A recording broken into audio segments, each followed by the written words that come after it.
Hello students, today we will going to start the first chapter of physics class 9, that is motion. Class 9 में first chapter जो physics का है वो motion है। तो आज हम लोग स्टार्ट करने जा रहे हैं मोशन। मोशन को पढ़ने से पहले हम लोग जान लेते हैं फिजिक्स क्या होता है। Physics is the branch of science in which we study about the laws of motion. Physics, the branch of science that deals with studies of natural phenomena. Nature में क्या क्या घटनाएं होती हैं, ठीक है, और किस प्रकार से घटित होती हैं, इनके बारे में हम पढ़ते हैं किसमें, फिजिक्स में। अब फिजिक्स को नेचर की जो लॉज है, नेचर की जो नियम है, फेनोमेनान है, इन सब को समझने के लिए हमें क्या जरूरत होती है, फिजिकल क्वांटिटीज की। ठीक है, किसकी जरूरत होती है, फिजिकल क्वांटिटीज। तो all those quantities which can be measured by an instrument, ऐसी क्वांटिटीज जिनको किसी एक इंस्ट्रूमेंट के द्वारा मेजर किया जा सके, and help us to know the laws of nature, और जो हमें नेचर के लॉ को समझने में हेल्प करती हैं, उन्हें हम बोलते हैं फिजिकल क्वांटिटीज। फिजिकल क्वांटिटीज को डिफाइन किया जा सकता है, physical quantity is equal to n into u. N क्या होगा, एन है न्यूमेरिकल वैल्यू, यानी stand for numerical value and u for unit. किसी भी फिजिकल क्वांटिटी में, जैसे आप किसी भी डायरेक्शन में कोई डिस्टेंस ट्रेवल करते हैं, डिस्टेंस कवर करते हैं, तो आप कितना गए, सपोज मान लीजिए आप गए 100 मीटर। ये 100 क्या है, ये है इसकी न्यूमेरिकल वैल्यू, मीटर क्या है, इसकी यूनिट है।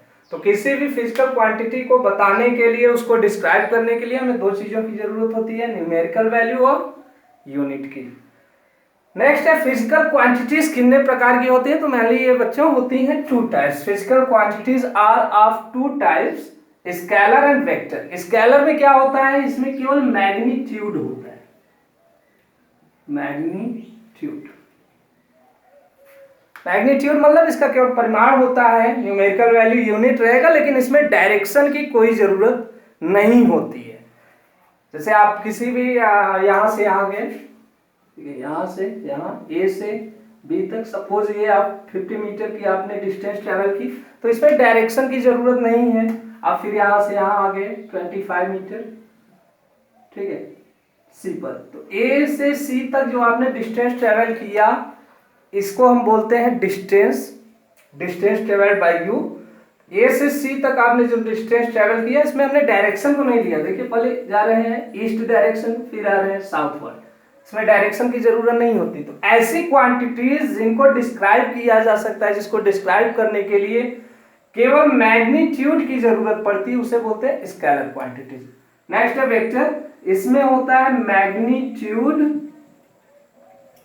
Plus direction.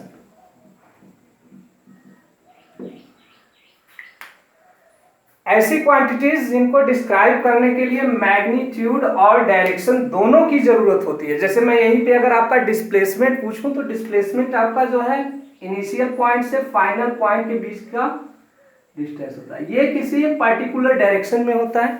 इसे बताने के लिए हमें किसकी जरूरत होती है, डायरेक्शन की। तो ऐसी क्वांटिटीज को हम लोग क्या कहते हैं, वेक्टर क्वांटिटी। मान लीजिए आप इस बोर्ड पे फोर्स अप्लाई कर रहे हैं, तो किस डायरेक्शन, इस डायरेक्शन, ठीक है।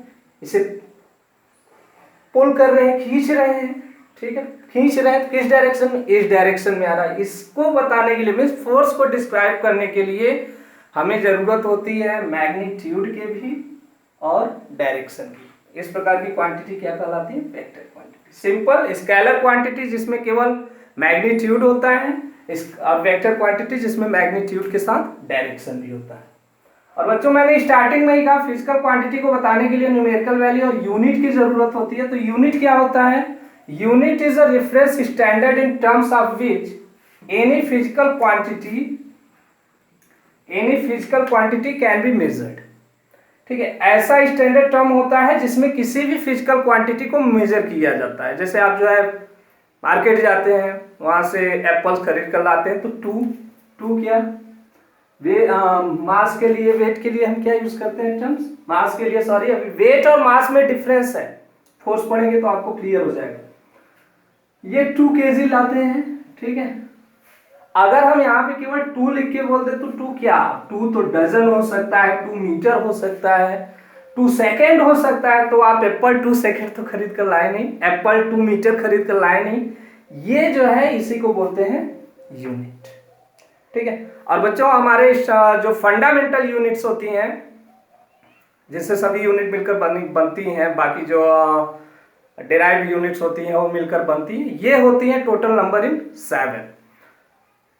यूनिट को डिस्क्राइब करने के लिए हम लेते हैं फंडामेंटल क्वांटिटीज को।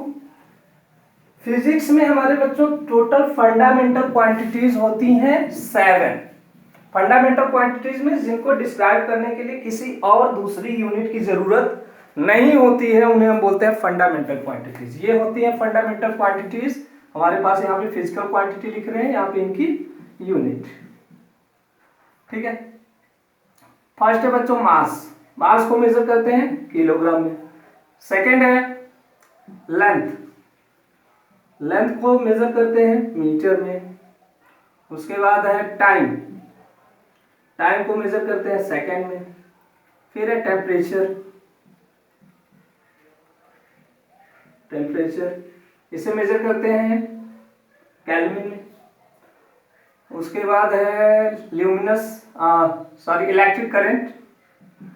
इलेक्ट्रिक करंट इसे मेजर करते हैं हम लोग एम्पियर में। उसके बाद है luminous intensity.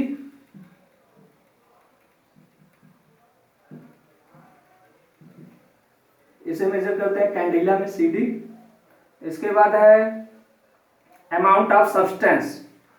Amount of substance, और इसे मेजर करते हैं बच्चों मोल में। तो these are the 7 fundamental physical quantities जो हमें फिजिक्स में टोटल पढ़ना है। ठीक है। और इन्हीं से मिलकर बनती हैं डेराइव्ड यूनिट्स। इन सब चीजों का, इन टर्म का, जैसे आपके पास फोर्स है, फोर्स की यूनिट निकालनी है तो फोर्स इज इक्वल टू क्या होता है, मास इनटू एक्सेलरेशन। फिर एक्सेलरेशन क्या होता है, change in velocity upon time. तो मास के लिए हम क्या यूज करते हैं, अच्छा वेलोसिटी भी अभी फंडामेंटल नहीं है। ठीक है। यह into velocity is equal to क्या होता है, डिस्प्लेसमेंट अपॉन टाइम, और ये अपॉन फिर से टाइम हो गया, तो m into displacement upon T से टी, ये टी स्क्वायर हो गया। अब देखिए फंडामेंटल क्वांटिटीज हम यूज कर सकते हैं। ठीक है। फोर्स की यूनिट लिखने के लिए तो मास का क्या होता है केजी। डिस्टेंस यानी लेंथ में आएगा, इसका हो जाएगा मीटर अपॉन टाइम। टाइम का होता है सेकेंड, तो केजी मीटर पर सेकेंड स्क्वायर, ये फोर्स की हो गई यूनिट। और इसको हम बोलते हैं बच्चों एन, न्यूटन भी बोलते हैं। ठीक है। तो total number of physical quantities जो फंडामेंटल क्वांटिटीज हैं 7 है, तो इनसे हमारी यूनिट भी कितनी है 7।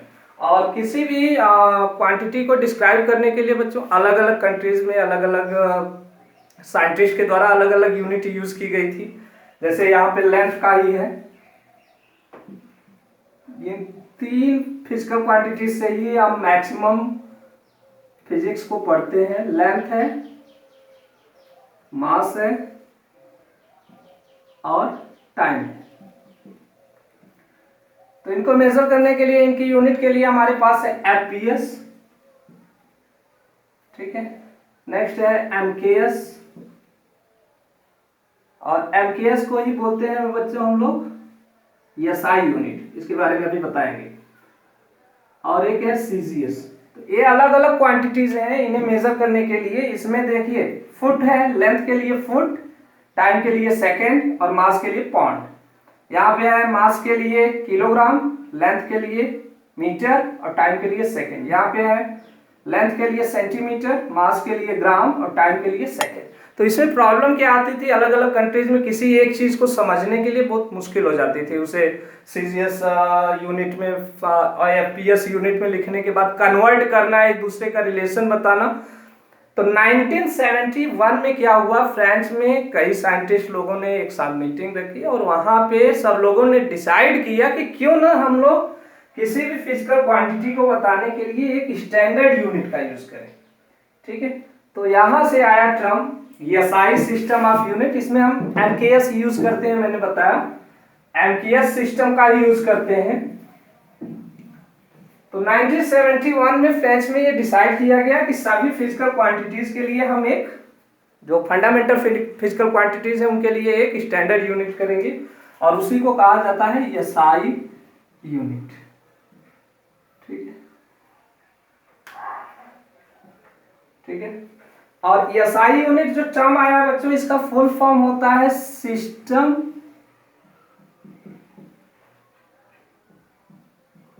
इंटरनेशनल।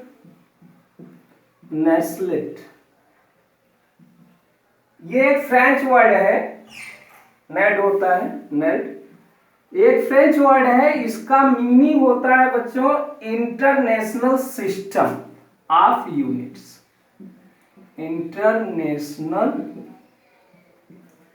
सिस्टम। ठीक है, तो यहाँ पे कंफ्यूजन नहीं होगी, एसआई लिखा रहता है और उसका full form international system of unit होता है। ये इसका नहीं है, फ्रेंच वर्ड के लिए है। ठीक है, सिस्टम इंटरनेशनल, और इसका फुल फॉर्म अगर इसको हम इंग्लिश लैंग्वेज में ट्रांसलेट करके देखें तो होता है इंटरनेशनल सिस्टम ऑफ यूनिट्स। बच्चों आज जो हम लोग पढ़ने जा रहे हैं हमारा फर्स्ट चैप्टर, यहाँ पे मैंने थोड़ी सी आपको फिजिक्स की बेसिक जानकारी दी है। फर्स्ट चैप्टर पढ़ने जा रहे हैं, हमारा है मोशन।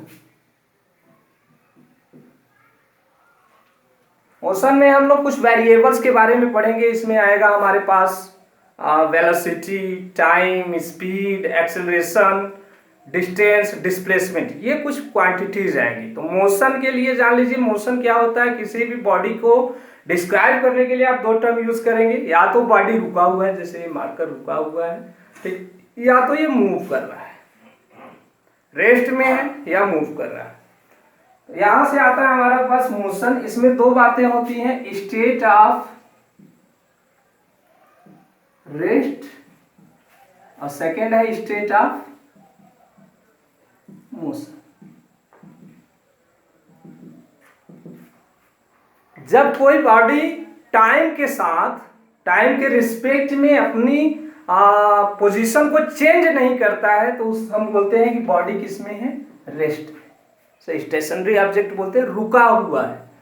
और मोशन में जब कोई बॉडी टाइम के रिस्पेक्ट में, टाइम के साथ साथ, जैसे 1 सेकेंड में कहीं था, 2 सेकेंड में आगे गया, 3 सेकेंड में और आगे गया, इस प्रकार वो बॉडी क्या कर रहा है, उसकी जो पोजीशन है वो कंटिन्यूअसली चेंज हो रही है, तो इसे बोलते हैं स्टेट ऑफ मोशन। तो रेस्ट तो क्लियर है, रेस्ट रुका हुआ है, उसमें कुछ ज्यादा पढ़ना नहीं है। मोशन में क्या होता है बच्चों, ये बॉडी क्या करती है, अपनी पोजीशन को चेंज करती है, मतलब इस जगह से इस जगह जाएगी। तो इस टर्म में वो क्या करेगी, कुछ डिस्टेंस ट्रेवल करेगी। यहां से टर्म आता है हमारा distance.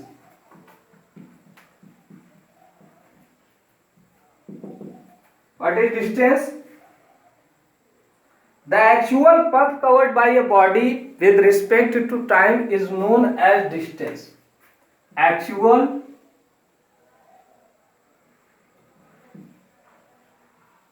length or path, actual length of path covered by a body. जैसे कोई बॉडी यहाँ पे है ए पर, यहां से जाके यहां पहुंचती है, ठीक है, बी पर 5 मीटर, और बी से फिर इस डायरेक्शन में जाती है, सपोज ये 4 मान लेते हैं, 4 मीटर, सपोज यहाँ 3 मीटर आती है सी पर। तो इसकी डिस्टेंस क्या होगी, 4 metre plus 3 metre. The total length, actual length means total length covered by a body is known as distance. A पे थी, बी पे आई, बी से सी पे, तो 4 मीटर इस डायरेक्शन में, 3 मीटर इस डायरेक्शन में। और डिस्टेंस क्या होता है बच्चों, एक स्केलर क्वांटिटी होता है, इसमें डायरेक्शन का इफेक्ट नहीं पड़ता, इसमें डायरेक्शन नहीं होता, किस डायरेक्शन में जा रहा है ये क्वेश्चन नहीं है। डिस्टेंस टोटल कितना ट्रेवल करता है, ये है 4 मीटर और ये है 3 मीटर, तो 4 मीटर प्लस 3 मीटर, इसका डिस्टेंस क्या हो जाएगा, डिस्टेंस क्या हो जाएगा, 4 मीटर प्लस 3 मीटर, यानी कि 7 मीटर। नेक्स्ट है, अच्छा इसकी यूनिट लिख लेते हैं। डिस्टेंस की जो यूनिट होती है SI unit, SI unit of distance is metre. ठीक है, लेंथ को मेजर करेंगे मीटर में। और ये क्या है, किस प्रकार की क्वांटिटी है, स्केलर है, क्योंकि इसमें डायरेक्शन की जरूरत नहीं है इसको डिस्क्राइब करने के लिए, तो ये एक स्केलर क्वांटिटी है। नेक्स्ट टर्म है इसी में डिस्प्लेसमेंट।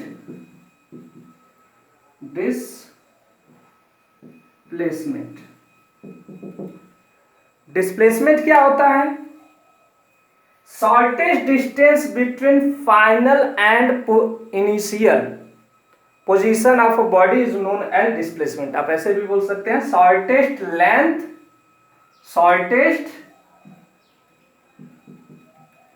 लेंथ बिटवीन इनिशियल वाला प्रारंभिक, शुरू में जहां बॉडी थी, initial and final position of a body.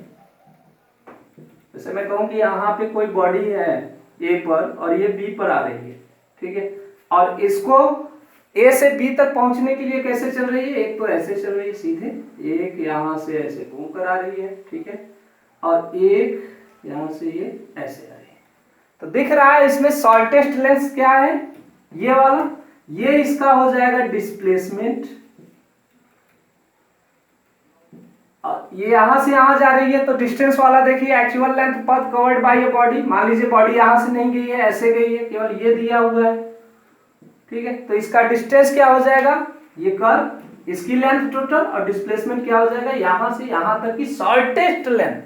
इसमें ही फर्स्ट वाले में डिस्प्लेसमेंट क्या होगा, ये डिस्प्लेसमेंट नहीं होगा 4+3, डिस्प्लेसमेंट होगा ए से सी के बीच का शॉर्टेस्ट लेंथ, जो कि है ये होगा इसका डिस्प्लेसमेंट। पाइथागोरस थ्योरम जानते हैं, इसकी लेंथ निकाल लेंगे, 4² + 3² पर रूट 16 + 9 और 25 पर रूट, यानी कि 5 आएगा। ये भी बच्चों डिस्प्लेसमेंट का भी एसआई यूनिट मीटर होता है, और डिस्प्लेसमेंट कैसा क्वांटिटी है, ये एक वेक्टर क्वांटिटी है।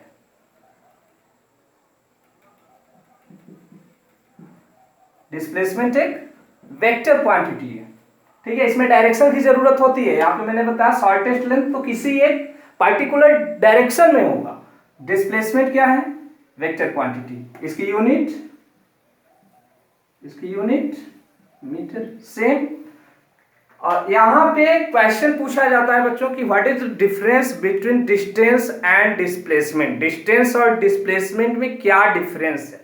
तो फर्स्ट डिफरेंस तो आपको मिल रहा है actual distance is actual length of path covered by a body, displacement shortest length between initial and final position.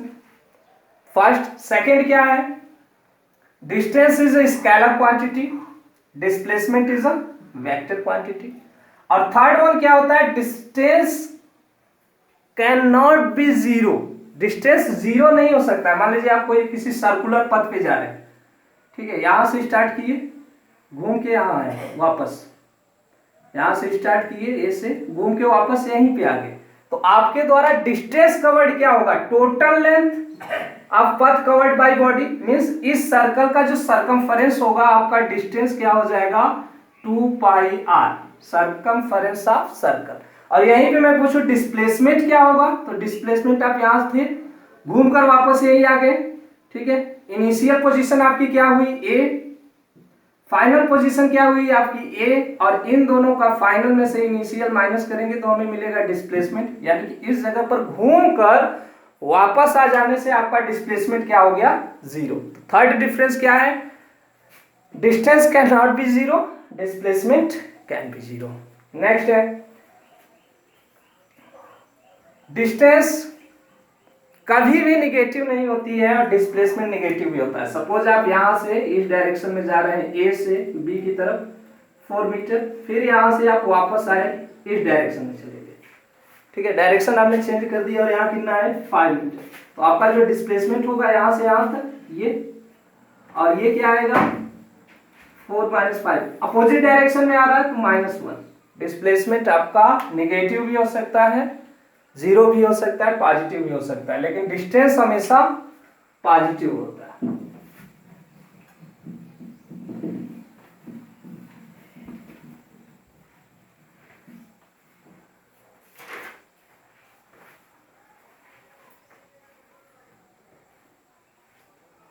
Next बच्चों इसी से है हमारा नेक्स्ट वेरिएबल जो है वो है स्पीड। स्पीड क्या होती है? Total distance covered by a body per unit of time with respect of time. Total distance covered by body per unit time. तो यहां से स्पीड इज इक्वल टू क्या हो जाएगा? Total distance upon time. Formula क्या मिला हमें? Speed is equal to distance upon time, v is equal to d upon t. जहां v क्या रिप्रेजेंट करता है? स्पीड को, d रिप्रेजेंट कर रहा है डिस्टेंस और t टाइम को। यूनिट इसकी क्या हो जाएगी? यूनिट हो जाएगी unit of displacement upon unit of time.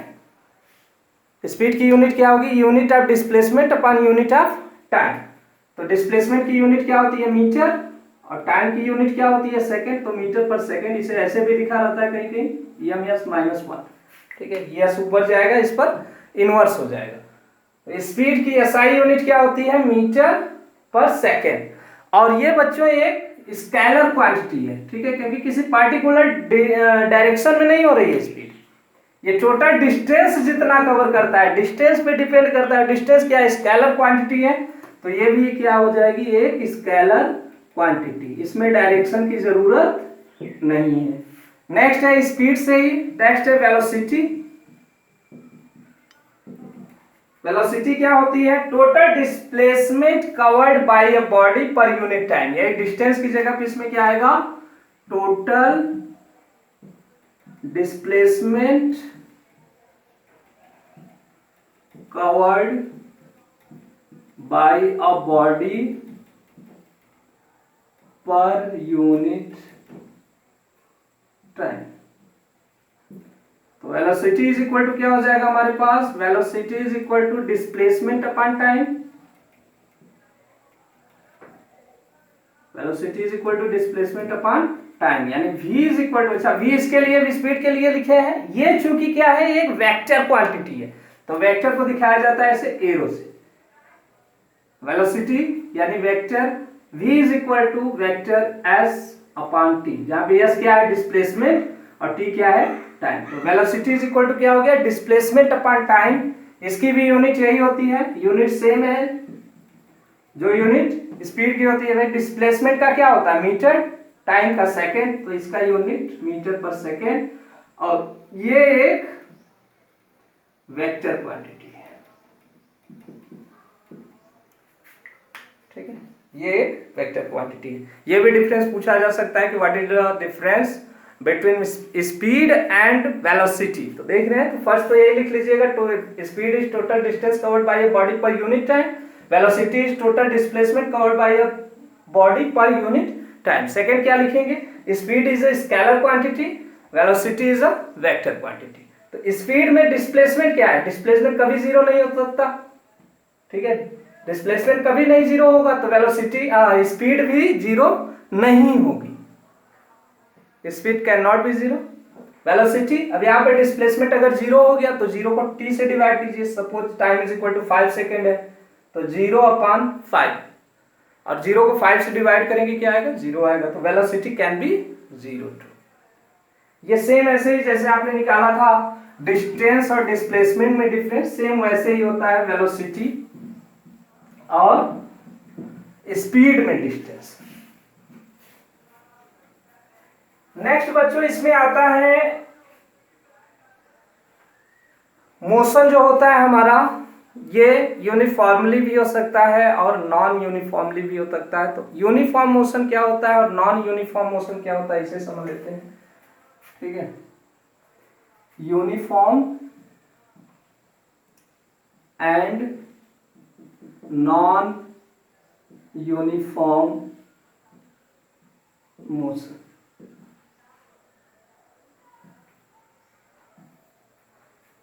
बच्चों यूनिफॉर्म मोशन क्या होता है, अगर कोई भी body equal interval of time में इक्वल डिस्टेंस ट्रेवल करे, जैसे 2 सेकेंड में कितनी जा रही है 10 मीटर, फिर अगले 2 सेकेंड यानी 4 सेकेंड में कितनी जाएगी 10 + 10 यानी 20 मीटर।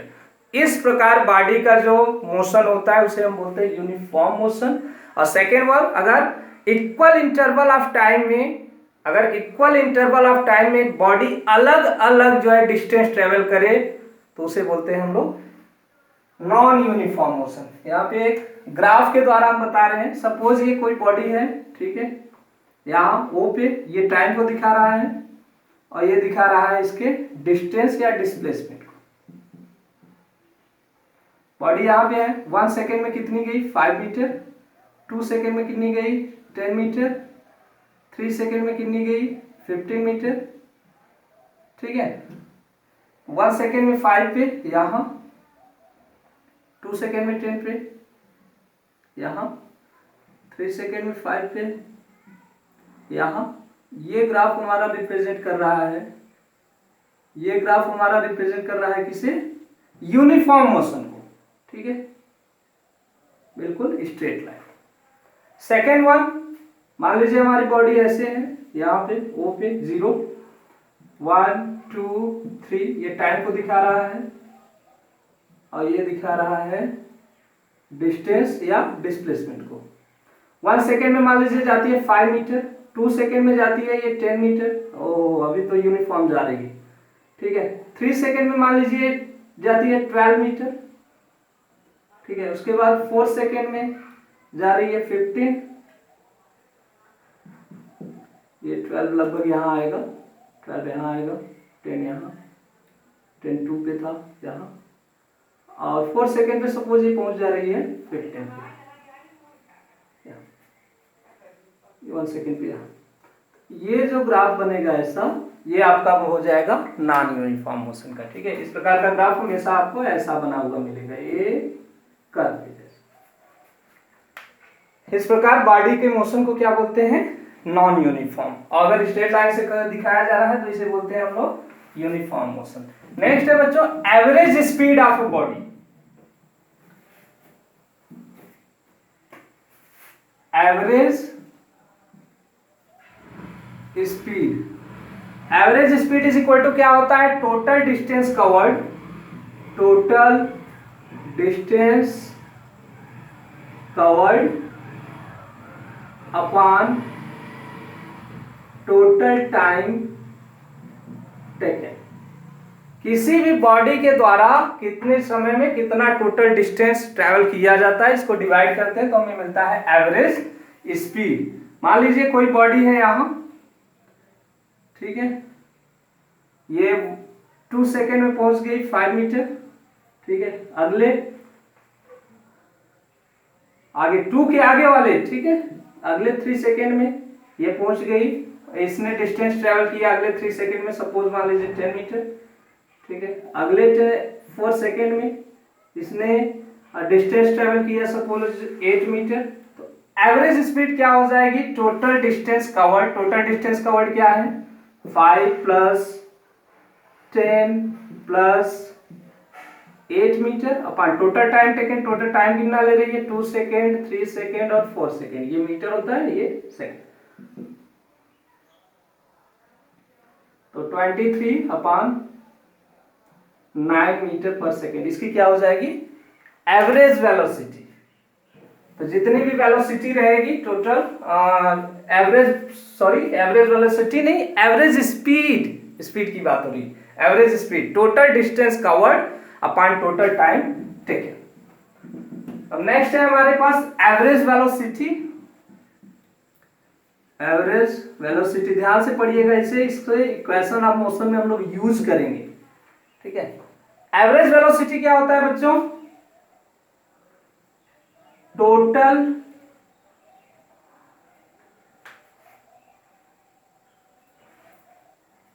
हटा दीजिए, सम कर दीजिए, सम ऑफ वेलोसिटीज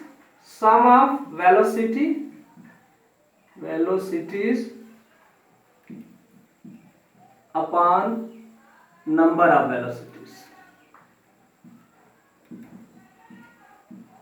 मान लीजिए कोई बॉडी स्टार्टिंग में मूव कर रही है u मीटर पर सेकेंड की वेलोसिटी से और बाद में उसका फाइनल हो जाता है v मीटर पर सेकेंड, तो इसका एवरेज वेलोसिटी क्या होगा, सम ऑफ वेलोसिटीज यानी u प्लस v और उसके बाद नंबर ऑफ वेलोसिटीज, वेलोसिटीज कितनी है, ये 1 ये 2, नंबर ऑफ वेलोसिटीज क्या है 2, तो एवरेज वेलोसिटी उसका क्या होगा u plus v upon 2।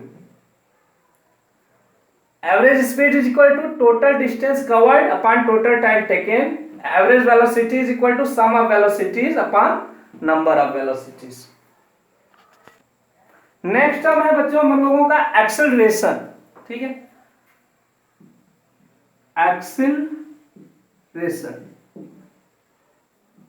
Acceleration क्या होता है, जब आपकी बॉडी मूव कर रही है तो उसकी वेलोसिटी में कुछ चेंजिंग आएगी, या तो कांस्टेंट होगी, जिस वेलोसिटी से जा रही है उसी वेलोसिटी से चलती चली जाएगी, अदरवाइज क्या होगी, बॉडी के वेलोसिटी में चेंजेस आएगी, ठीक है। तो जो चेंजेज आती है पर यूनिट ऑफ टाइम, हर समय में जो चेंजिंग आती है उसी को बोलते हैं हम लोग एक्सेलरेशन। किसमें चेंजिंग, वेलोसिटी में, the rate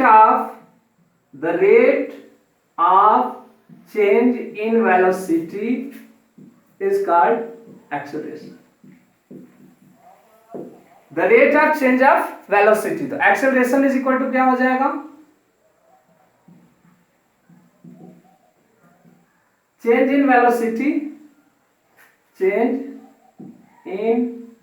velocity upon time, इसी के रेट को बोलते हैं per unit of time, the rate of change in velocity यानी acceleration is equal to change in velocity upon time.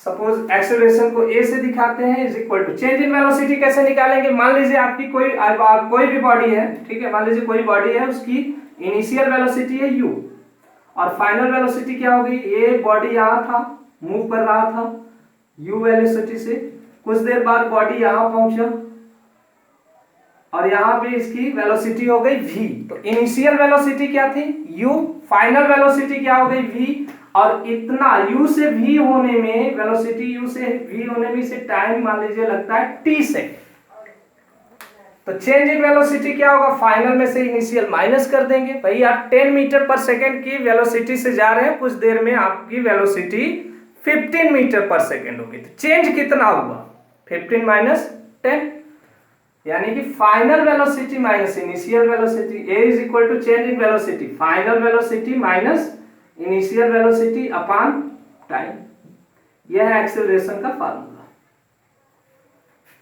ठीक है। अब एक्सेलरेशन की unit, SI unit of acceleration, unit क्या होती है, यूनिट के लिए देखिए बच्चों, चेंज इन वेलोसिटी, वेलोसिटी आएगी यहाँ पे मान लीजिए 5 मीटर पर सेकेंड या 2 मीटर पर सेकेंड, तो 3 मीटर पर सेकेंड, यूनिट क्या होगा मीटर पर सेकेंड, ये नहीं कि u से v को कैंसिल कर दीजिए यूनिट नहीं रहेगा, ऐसा नहीं, ये 3 मीटर पर सेकेंड ले लीजिए, ये 2 मीटर पर सेकेंड ले लीजिए, तो 1 मीटर पर सेकेंड बचेगा, तो इसकी यूनिट क्या हो जाएगी मीटर पर सेकेंड अपॉन क्या है टाइम है, ये ऊपर चला जाएगा यहाँ, तो मीटर पर सेकेंड स्क्वायर, सेकेंड इसमें 1 यहाँ है 1 यहाँ, ये क्या हो जाएगा मीटर पर सेकेंड, इसे ऐसे ms मीटर पर सेकेंड, या फिर हम लिख सकते हैं ms-2, तो यूनिट क्या होती है एक्सेलरेशन की, मीटर पर सेकेंड स्क्वायर। उसके बाद ये कैसी क्वांटिटी है, स्केलर है कि वेक्टर, तो एक्सेलरेशन बच्चों वेलोसिटी पे डिपेंड होती है, ये है एक वेक्टर क्वांटिटी, एक्सेलरेशन क्या है, एक वेक्टर क्वांटिटी है। और लास्ट में बच्चों हम लोग समझेंगे स्पीड, जो हमने पढ़ा है मोशन, मोशन में कुछ ग्राफ होते हैं, तो ग्राफ के बारे में कुछ समझ लेते हैं। मोशन में टोटल हमें कितने नंबर ऑफ ग्राफ की जरूरत होती है, बच्चों फिजिक्स पढ़ रहे हैं तो ग्राफ को आपको बिल्कुल समझना ही पड़ेगा, ठीक है। अंडरस्टैंडिंग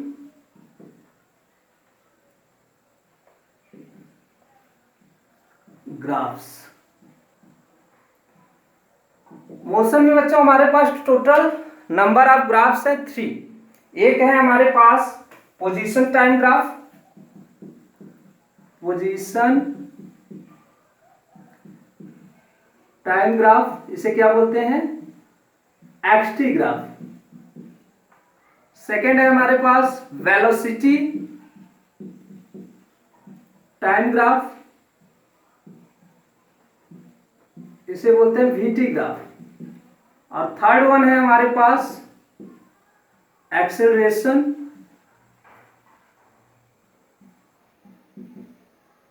टाइम ग्राफ, इसे और क्या बोलते हैं, एटी ग्राफ। ठीक है, तो ये 3 टाइप्स ऑफ ग्राफ है हमारे पास, इन्हीं के बारे में हम लोग जानेंगे थोड़ा सा बेसिक। तो ग्राफ को रिप्रेजेंट करने के लिए ग्राफ हमारे पास टोटल कितने हैं, x t graph, v t graph, a t graph. तो मोशन में बच्चों मैंने स्टार्टिंग में ही आपको बताया, मोशन में कितनी स्टेट्स आती हैं हमारे पास, 2 आती हैं। ठीक है, एक तो है स्टेट ऑफ रेस्ट, एक है स्टेट ऑफ मोशन। या तो बॉडी आपकी स्टेशनरी है, किसी भी जगह पे किसी भी पार्टिकुलर प्लेस पे रुकी हुई है, और या फिर बॉडी आपकी टाइम के साथ कुछ डिस्टेंस ट्रेवल कर रही है। तो यहाँ पे फर्स्ट पहले समझ लेते हैं, when body is in rest, जब बॉडी रेस्ट में होती है। ठीक है, इसके लिए ग्राफ बना रहे हैं यहाँ पे, ये टाइम को रिप्रेजेंट कर रहा है, और ये हम बता रहे हैं डिस्प्लेसमेंट या डिस्टेंस, डिस्प्लेसमेंट या डिस्टेंस। सपोज ये ओरिजिन, ठीक है, ये एक्स एक्सिस, ये वाई एक्सिस। यहाँ पे टाइम मान लीजिए 1 second, 2 second, 3 second. Velocity displacement यहाँ ले लेते हैं 2, 4, 6 हो गया 8, ऐसा। बॉडी कहाँ पे है, रेस्ट में है। मान लीजिए बॉडी आपकी 0 पे है, तो 1 सेकेंड में भी कहाँ पे है, 0 पर ही है। 2 सेकेंड में कहाँ पे है, 0 पर ही है। 3 सेकेंड में भी कहाँ पे है, 0 पर ही है। ये ग्राफ बन गया इसके लिए, किसके लिए, पोजीशन टाइम ग्राफ। ये बॉडी की हम पोजीशन बता रहे हैं कि 1 सेकेंड पे कहाँ थी, 2 सेकेंड पे कहाँ थी, 3 सेकेंड पे। मान लीजिए बॉडी आपकी यहाँ पे नहीं है, ओरिजिन से कितना है, 2 मीटर की डिस्टेंस पे है, तो 1 सेकेंड में भी कहाँ हुई, 2 पे, 2 सेकेंड पर भी 2 पे, 3 सेकेंड पर भी 2 पे, क्योंकि बॉडी क्या है, रेस्ट में है, वो चेंज नहीं हो रहा है उसका डिस्प्लेसमेंट। इस प्रकार से जो ग्राफ बनेगा ये होगा आपका x t graph, position time graph. इसमें देखिए पोजीशन टाइम ग्राफ जब बॉडी रेस्ट में रहती है तो कैसे बनता है, पैरेलल टू एक्स एक्सिस, इस एक्सिस के ये पैरेलल बन रही है। ठीक है, और इसके लिए वेलोसिटी टाइम ग्राफ कैसा बनेगा, बिल्कुल वही 0 पे रहेगा, क्योंकि वेलोसिटी तो हो ही नहीं रही है, जब बॉडी मूव ही नहीं कर रही है। वी, जब बॉडी मूव ही नहीं कर रही है तो एक्सेलरेशन क्या है, वेलोसिटी क्या है, 0 है। और सेम ऐसे ही एटी ग्राफ के लिए जब वेलोसिटी ही नहीं है तो चेंज इन वेलोसिटी कहां से होगी। ठीक है, इसका ग्राफ नहीं बनेगा। रेस्ट में केवल हमें क्या मिलेगा, डिस्प्लेसमेंट टाइम ग्राफ। अब मान लीजिए बॉडी है मोशन, बॉडी कहां पे है, कैसे है, मोशन में है। मोशन बच्चों मैंने 2 बताया, एक बताया था यूनिफॉर्म मोशन और एक नॉन यूनिफॉर्म मोशन। मान लीजिए बॉडी यूनिफॉर्म मोशन में, बॉडी कहां है, कैसे है, यूनिफॉर्म मोशन में, मतलब वो इक्वल इंटरवल ऑफ टाइम में इक्वल डिस्टेंस या डिस्प्लेसमेंट कवर कर रही है। यूनिफॉर्म में फर्स्ट ये टाइम, ये आपका डिस्प्लेसमेंट,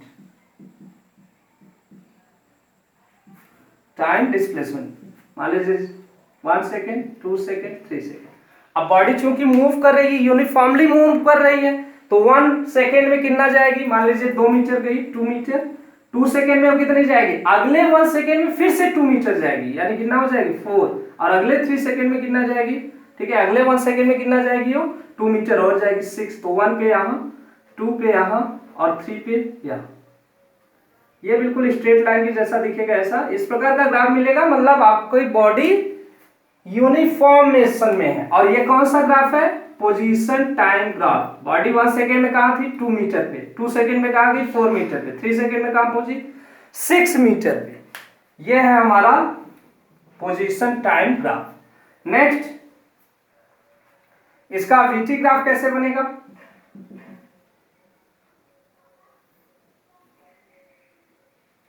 ये 0, ये टाइम को रिप्रेजेंट कर रहा है। तो टाइम को हमेशा एक्स एक्सिस पर लीजिएगा, क्योंकि time independent of physical quantity है, ठीक है। ये डिपेंड नहीं करता है कितने टाइम कोई बॉडी यहाँ से यहाँ कर रही है तो टाइम क्या है, ठीक है। ऐसे ये डिपेंड नहीं कर रहा है, इंडिपेंडेंट है, इस पर वेलोसिटी, डिस्प्लेसमेंट या एक्सेलरेशन का प्रभाव नहीं पड़ता है। मान लीजिए बॉडी यहाँ पे है, यहीं पर रुकी रह गई, तो टाइम तो आपका बढ़ रहा है, टाइम बढ़ रहा है। टाइम ये डिस्प्लेसमेंट पे, बॉडी के डिस्प्लेसमेंट पे डिपेंड नहीं कर रहा है। लेकिन डिस्प्लेसमेंट क्या होता है, मान लीजिए यहां से यहां आ रहा है, तो यहां से यहां आने में उसके क्या हुआ, कुछ समय लगा, टाइम लगा, ठीक है, समझ गए। टाइम क्या होता है कि इनडिपेंडेंट फिजिकल क्वांटिटी है, टाइम को हमेशा एक्स एक्सिस पे, ये टाइम हो गया। ये मान लीजिए इस साइड हमारी है वेलोसिटी, यहां लिख देते हैं वेलोसिटी। तो हमने कहा वेलोसिटी कैसी है, यूनिफॉर्म है, यानी 1 सेकेंड में अगर देखें बॉडी की वेलोसिटी तो क्या दिखाई दे रही थी, 10 मीटर पर सेकेंड। 2 सेकेंड में, 2 सेकेंड बाद देखते हैं तब भी बॉडी की वेलोसिटी क्या दिखाई दे रही है, 10 मीटर पर सेकेंड। 3 सेकेंड बाद देख रहे हैं तब भी क्या दिखाई दे रही है, 10 मीटर पर सेकेंड। ये 5 ले लेते हैं, 10, 15। तो वेलोसिटी चूंकि क्या है, यूनिफॉर्म मोशन है, यानी उसकी वेलोसिटी चेंज नहीं हो रही है।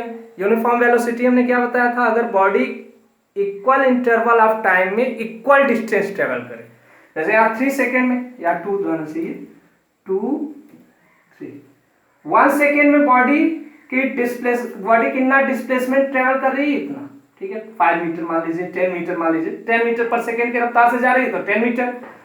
अगले 1 सेकेंड यानी 1 से 2 तक के बीच में भी वो कितना डिस्प्लेसमेंट कवर कर रही है, 10 मीटर का ही कर रही है। ये है यूनिफॉर्म मोशन। तो बॉडी कहाँ थी, 1 सेकेंड में इसकी वेलोसिटी 10, 2 सेकेंड में इसकी वेलोसिटी 10, 3 सेकेंड में भी इसकी वेलोसिटी 10। ये बन जाएगा हमारे पास velocity time graph. Means body अगर यूनिफॉर्म मोशन में है, उसका डिस्प्लेसमेंट टाइम ग्राफ या पोजीशन टाइम ग्राफ इस तरह से बनेगा, ठीक है, ओरिजिन से होकर जाएगा। और velocity time graph, v t graph कैसे बनेगा, पैरेलल टू एक्स एक्सिस। अच्छा, थर्ड वन है, इसमें एक्सेलरेशन टाइम ग्राफ कैसा होगा बच्चों, इसमें भी एक्सेलरेशन टाइम ग्राफ नहीं बनेगा, ठीक है। अगर दिखाना चाहते तो ऐसे, ठीक, ये एक्सेलरेशन है। अब चूंकि बॉडी की वेलोसिटी में क्या हो रहा है, चेंज ही नहीं हो रहा है। 1 सेकेंड में कितना चेंज हुआ, कुछ नहीं। 2 सेकेंड में कितना चेंज हुआ, कुछ नहीं। 3 सेकेंड में कितना चेंज हुआ, कुछ भी नहीं। एक्सेलरेशन इज इक्वल टू क्या होता है, change in velocity upon time taken. तो टाइम के साथ एक्सेलरेशन, उसकी वेलोसिटी चेंज ही नहीं हो रही है, तो वेलोसिटी जब चेंज ही नहीं होगी, वेलोसिटी v थी, v ही रह गई, तो v minus v is equal to 0 upon t होता है, अपॉन t कर दीजिए तो 0। एक्सेलरेशन क्या हो गया, 0। तो यहाँ पे एक्सेलरेशन अगर बनाना चाहेंगे तो यहाँ पे ही एक्सेलरेशन, यही एक्सेलरेशन रहेगा, ठीक है, 0। नेक्स्ट वन है नॉन यूनिफॉर्म मोशन में है अगर बॉडी, तब बॉडी नॉन यूनिफॉर्म मोशन में है, तब नॉन यूनिफॉर्म के लिए वेलोसिटी, पोजीशन टाइम ग्राफ मैंने बताया कर्व के जैसा बनेगा, ठीक है। अलग अलग टाइम पे उसकी वेलोसिटी, अरे डिस्प्लेसमेंट, अलग अलग डिस्प्लेसमेंट ट्रैवल करेगा अलग अलग टाइम में। तो ये टाइम, ये डिस्प्लेसमेंट या डिस्टेंस, ये कुछ ऐसा ग्राफ बनेगा, ठीक है। एक्सटी ग्राफ ऐसा बनेगा। नेक्स्ट है वीटी ग्राफ कैसा बनेगा, 1 मिनट। हाँ, वेलोसिटी टाइम ग्राफ कैसे बनेगा, अब ये चेंज हो रही है वेलोसिटी। मान लीजिए कोई बॉडी है यहाँ पे ओरिजिन पे, और ये टाइम 1 सेकेंड, ये टाइम को दिखा रहा है, ये वेलोसिटी है। 1 सेकेंड, 2 सेकेंड, 3 सेकेंड। 1 सेकेंड में बॉडी की वेलोसिटी क्या थी, मान लीजिए 5 मीटर पर सेकेंड थी, 5। 2 सेकेंड में क्या हो गई, 10 मीटर पर सेकेंड। 3 में क्या हो गई, 15 मीटर पर सेकेंड। ऐसे जो है बॉडी की स्पीड बढ़ती जा रही है, ठीक है। नॉन यूनिफॉर्म है, सेम नहीं है, बढ़ती जा रही है। पहले 5 बढ़ी, फिर से 5 बढ़ी, फिर से 5 बढ़ी, है 5 क्या हो रही है, बढ़ती जा रही है। तो इस प्रकार से जो हमारा वेलोसिटी टाइम ग्राफ बनेगा, 1 सेकेंड में 5 थी, 2 सेकेंड में 10, 3 सेकेंड में 15 हो गई, तो ग्राफ हमारा ऐसे बनेगा। पीटी ग्राफ इस प्रकार से बनेगा। और एक्सेलरेशन टाइम ग्राफ, ये टाइम, ये एक्सेलरेशन, ऐसा एक्सेलरेशन टाइम ग्राफ किस प्रकार से बनेगा। यहां सपोज ये ओरिजिन पे थी बॉडी और 1 सेकेंड में, ठीक है, इसे मान लेते हैं 5, 10, 15।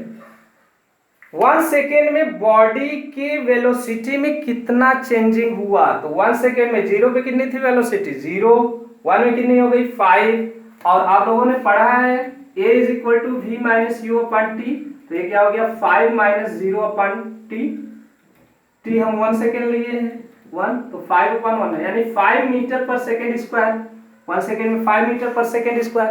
अगले 1 सेकेंड में यहाँ 1 से 2 में फाइनल वेलोसिटी क्या हो गई, ये फाइनल वेलोसिटी क्या हो गई 10, और उसके बाद इनिशियल वेलोसिटी 1 से 2 देख रहे हैं, तो 1 पे कितनी थी 5, टाइम 1 से 2 सेकेंड के बीच कितना टाइम लगा 1 सेकेंड, तो ये भी आएगा बच्चों 5 मीटर पर सेकेंड, यानी इसका एक्सेलरेशन कांस्टेंट है।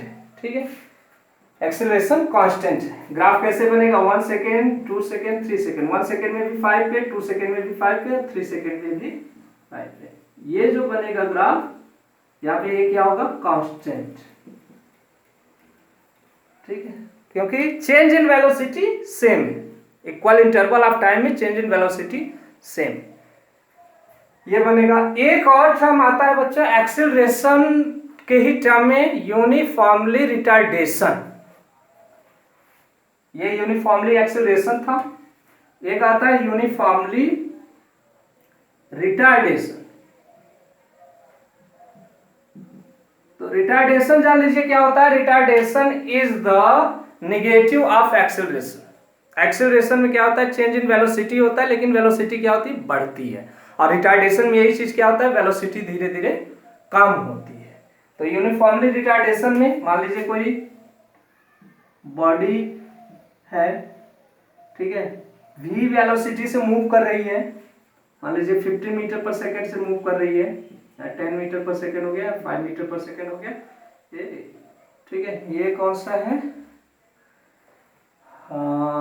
PT graph. ठीक है,